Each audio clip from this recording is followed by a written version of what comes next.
نساو عليا كاع الوصفات ديال الدنجال اللي كديروا معمر، واجي جربوا لي هادي بلا صوص بولونيز والفرomاج من الفوق. ما نقولش لكم، عرفتوا كتجي لذيذه لذيذه بزاف. اول حاجه كناخذوا الدنجال، انا كناخذ هنا الدنجال كبير، كنقطعوه هكا على جوج وكنفلحو كيف ما كتشوفوا موضح. من بعد ما كنفلحو كنضيف عليه مليحه بزار وزيت البلديه، ضروري الزيت البلديه مليحه وبزار.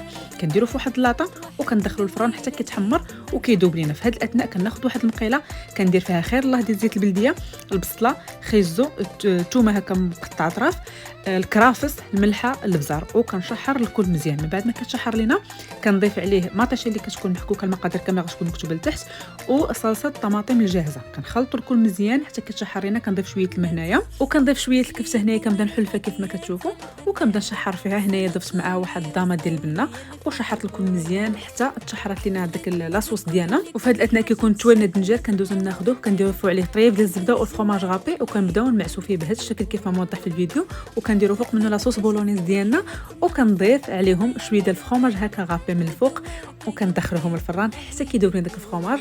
ما كيحتاجش يطيب حيت كلشي طيب، خاص غير يذوب لنا الفرomاج. وكنخرجوهم كيجيو بهذا الشكل اللي غادي تشوفوا.